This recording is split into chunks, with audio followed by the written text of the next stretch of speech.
Bonjour, bonsoir. Téléspectateurs, nous sommes la voix de qui la voix des sans voix, toujours servi du peuple. Donc, on peut savoir l'information de l'habitude le 26 février 2026. Vous allez m'ocolo il y a jeudi. Alors, tu peux savoir les informations sur la situation sécuritaire au Kanakati, la province Nabiso, il y a sud et nord Kivu.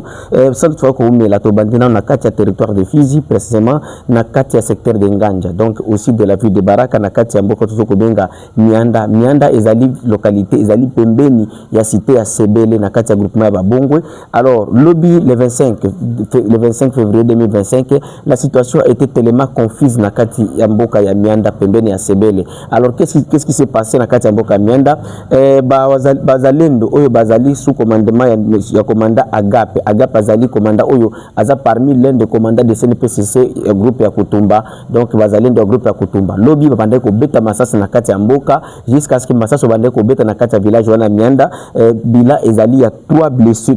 Parmi ces 3 blessés, il y a 2 femmes, donc une maman de 35 ans et une fille de vingtaine d'années. Bazaki parmi les blessés et un homme. Alors, pourquoi Massa se vendait pour les Nakatiambo Kamianda Zalaki suite ya basodawana moko groupe oyo ebo aki koto sakobeta lusako epai ya mokonzi na bango. Alors, il a fallu que escortage ya groupe ya nani ya mokonzi na ba oyo babanda siko ko sala ba tour de change jusqu'à ce que population bakanisa ki kemboka bitumba ekoti. Donc hier c'était vraiment la situation qui m'a bé et jusqu'à présent ba blessé misatu wana bazali na kati ya hôpital ou bien na kati ya centre de santé na kati ya mboka ya Sebele. Tobimi wana bandeko na kati ya boka ya Sebele siko tukal toujours na kati ya province ya Sud Kivu, mais toke précisément na kati ya et moyen plateau du territoire de Fizi Uvira et Mwenga précisément na kati ya secteur de Mutambala. Lelo oyo après affrontement après bombardement ya lobby na kati ya mboka Lokechi zali mboka ou cité ou zali na kati ya secteur de Mutambala na kati ya territoire de Fizi non loin de Minembo, parce que ceux qui ont na Lokechi on a ka Minembo angwana Minembo zali na kati ya secteur de Lulenge, mais Lokechi zali na kati ya secteur de Mutambala, mais c'est le même territoire. Alors, lobby, le drone, drone FRDC, des forces de drone FRDC, qui ont attaqué ma position, rebelle AFC M23 na kati ya mboka Lokechi. Jusqu'à présent, rebelle AFC M23 doit contrôler mboka ya Lokechi. Alors, après avoir drone ou ya lobby de base que na ba mission sur lobby que c'est difficile que puisse abino babila parce que les alliés à bombardement aérien des salama et puis la place wana pour le moment qu'on joue réseau et ça problème. Alors, après bombardement na lobby le 26 février 2026,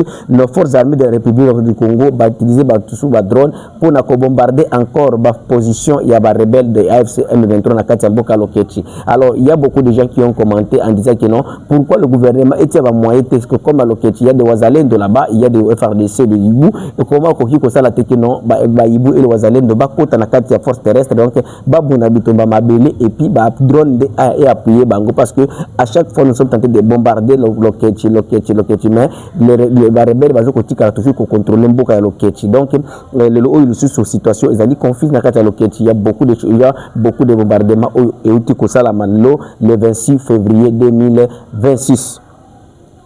Tobibi na kati ya territoire de Fizi bande kotoke précisément na kati ya province ya Nord Kivu, donc précisément kuna na kati ya territoire ya Masisi. Alors 2 jours après la mort de monsieur Willy Ngoma, le porte-parole militaire de M23 AFC na akufaki na kati ya mboka ya na mboka Rubaya par de frappes aériennes ya ba drone ya gouvernement congolais. Alors lelo oyo ba M23 bauti ko a lancé ba bitumba na kati ya territoire ya Masisi précisément na kati ya mboka Otozoko Benga ya Kasenyi, Luke et Katobotobo. Alors les affrontements ont commencé très tôt de ce matin parce que Katobotobo et Kasenyi et Luke ezaki na kati ya maboko ya ba FARDC. Alors la FARDC na bazalendo, mais très tôt ce matin de ce jeudi M23 attaqué le village Oyo Betumba arrivé jusqu'à 10h selon la population locale de Luke balobi que non jusqu'à 10h déjà M23 bazaki visible na kati ya mboka ya Katobo. Alors ces après-midi ici ils viennent de nous informer que non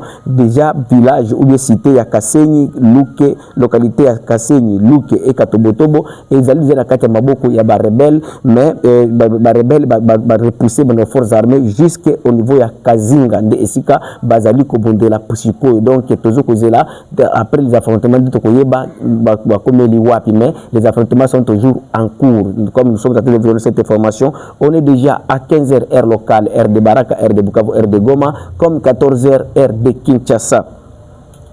Alors, mes très chers frères, mes très chers compatriotes, il y a beaucoup de messages de gens que nous avions vus en train de célébrer la mort de Willy Ngoma, qui est le porte-parole des militaires de M23. Oui, on n'en disconvient pas, mais mes très chers frères, ce n'est pas le niveau que Togoki Kosala pour le moment qu'on célèbre. La population a besoin de libération. Willy Ngoma, et là, non, pourquoi on veut célébrer Willy Ngoma?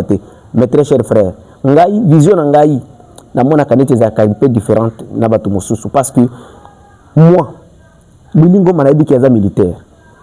Willy Ngoma soki akotaka na kata rébellion akotaka na kata rébellion parce que ayebi ki aza militaire un jour akoki kokufa parce que bitumba oyo asija ebomi bato ebele ba colonel combien de généraux nous avons perdu combien de colonels que nous avons perdu est-ce qu'après avoir nous qu'on perd des généraux wana est-ce que les M23 ils nous ont gagné non. Alors, il est temps, ce n'est pas le temps de distraire la population, c'est le temps de mettre la pression et de mettre la pression auprès de notre gouvernement et auprès de nos forces armées pour que tout reconquérir tous les villages plutôt, toutes les cités et toutes les villes où ils allaient occupées par les rebelles. Alors, ce n'est pas le temps, comme j'ai vu une vidéo, des gens en train de célébrer, en train de boire. Suivons d'abord une vidéo que j'ai suivie, vraiment, mes très chers frères, tout dans notre vidéo. Willy Ngoma sosa bonane Willy Ngoma yo Willy Ngoma yo sosa bonane Willy Ngoma yo sosa bonane Willy Ngoma yo sosa bonane Willy Ngoma yo sosa bonane yo sosa bonane Willy Ngoma sosa bonane Willy Ngoma yo Willy Ngoma sosa bonane Willy Ngoma yo Toza la bouteille à champagne ou t'es pas DG Martin Lukusa ya la au moins champagne la simba voilà madame vous êtes élégante madame champagne la simba à mon noblesse champagne ya nini donc est-ce que tu as la combo champagne ou bâti wana ekomi Willy Ngoma bon mais la Willy Ngoma papa motakufi ba la Willy Ngoma ça c'est oui beaucoup on a cette vidéo wana Batilo qu'on soit des distractions. Parce que la victoire, tuer quelqu'un, ou bien un militaire, un simple militaire là-bas, c'est l'ongaï. C'est comme une gouttelette d'eau. Parce que les visionnaires des M23, ils sont encore là. Les visionnaires au Basala mouvement na Bangouana, Bazali Wana. Et puis, bato ko financer Bazali Wana. Les gens qui ont célébré le départ de Willy Ngoma. L'obi ba yoko bimese la biso o ya leki kutuna Willy Ngoma. Alors, selon Gaï, la base que on va célébrer mais ça manque peut-être il y a koye ba bitumba tambola kandenge nini et na kata bitumba ezala toujours o abomi o ya saliboy. Alors c'est mieux toute petite pression que nos villes ezala libérées. Ça fait une année que la ville de Bukavu, la ville de Goma, et plusieurs autres cités de notre territoire de la province du Sud Kivu et celle du Nord Kivu ezali occupées par les rebelles. Comme les lois au distraction toujours il y a d'autres distractions qui sont côté de la constitution. Au comment on a été moto dans l'andaki lobby papa André Mbata azoko lobaki non une constitution intouchable n'existe nulle part au monde. Est-ce que la population a besoin de toucher cette soi-disant constitution? Non. La population pour le moment a besoin de la paix d'abord et l'amélioration de la vie sociale. Dans un pays qui n'a pas des infrastructures, dans un pays dont les gens mangent mal, dans un pays qui n'a pas de sécurité, vous trouverez mon grand frère Willy Michiki en train de plaider pour la constitution, mais il n'arrive pas à plaider même d'avoir une route chez eux à Walikale.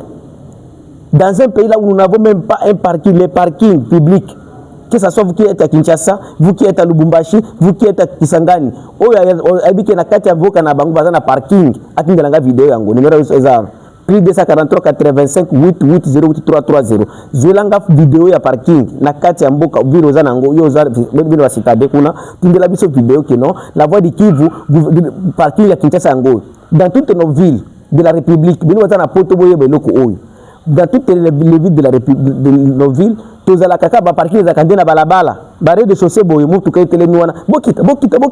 Donc nous n'avons pas de parking. Au lieu de penser sur le développement, au lieu de penser comment faire, comment transformer notre pays, comment on peut aller là où les autres sont en train de partir. Parce que je peux vous dire ceci, la République du Congo, aujourd'hui, tout est le miboui. Tandis que d'autres pays, pour le moment, basés sur un programme, dans perspective 2050, 30, 40, mais je ne vois pas aucune construction de routes modernes dans ces pays, aucune construction des infrastructures modernes dans ces pays. Je vis hier comment la République tanzanienne a inauguré à Dodoma leur maison de sécurité. Donc, les militaires, mais nous, où sommes-nous? Tous à Wapi. Donc, c'est ça le problème de ce pays. Au comment les professeurs, et puis c'est là qui professeur na kati mboka oyo. Bangonde bazala vraiment na makanisi moko oyo eleki anga ya assez makasi. Il y a assez. Au comment le professeur Neti Bochabe, c'est lui qui était avec Kabila. N'oubliez pas. Du 15 au 19 janvier 2015, ce qui va faire na kati mboka oyo nanya koloba changement de constitution wana. C'était suite au Bochabe encore. Bochabe tango banda ko lubila Kabila wana makambo constitution, il est comme professeur de droit constitutionnel et ça qui va kufa. Lelo comme il est avec le président Fati et ça dit que non va changer la constitution. Et puis comme il non constitution qui ça 18 ans mais en 2015 la constitution ça 18 ans.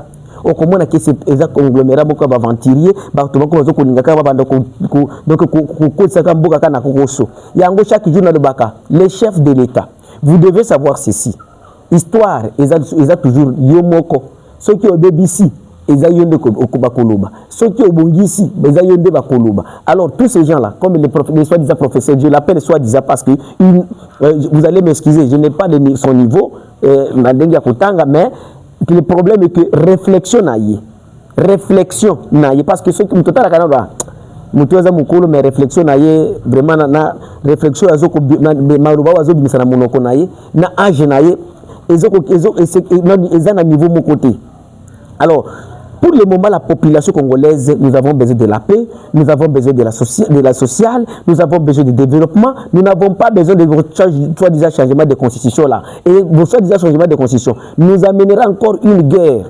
Si aujourd'hui nous avons ces M23 ici, demain nous aurons M30. Nous aurons un mouvement où il va revendiquer au changement de la constitution. Et comme vous le savez aujourd'hui, il faut s'appliquer dans des Mandoki. Alors, Yango, la voix de Kivu, la voix de Savoie, toujours au service du peuple. Il y a un message au Congolais qui est totique à distraction. Totique à distraction, totique à distraire de Bisso. Et puis, tout Bisso peut toujours faire sa place. Donc,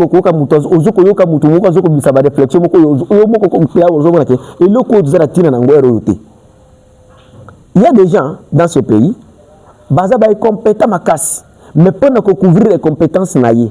Rwanda, infiltration, des gens infiltrés. Mais celui qui vous dit que le pays est infiltré, il a la nationalité belge, il a la nationalité française, il a la nationalité allemande. Alors, vous êtes allemand, non? Vous êtes belge, non? Est-ce que vous n'avez pas infiltré la France? Est-ce qu'après avoir obtenu votre, je ne sais pas, nationalité en France, qu'est-ce qu'avez-vous fait pour déstabiliser la France? Construisons une administration solide. Dès que nous aurons une administration solide dans ces pays, même si tu es américain, même si tu es rwandais, tu es côté congolais, tu es côté de il y a encore une jeunesse congolaise. Tout le monde a distraction.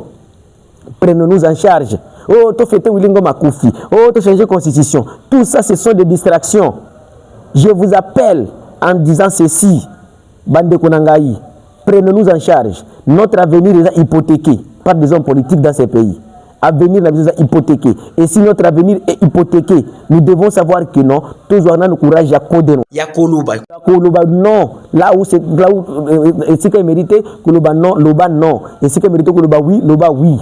Donc c'est comme ça, mes très chers frères, mes chers compatriotes, ils ont la voix de Kivu, la voix de Savoie toujours au service du peuple. Donc c'est comme ça que vous avez s'abonner à la chaîne La Voix de Kivu TV. Comment il a mis son numéro, la mission 43 85 88 08 330. Merci.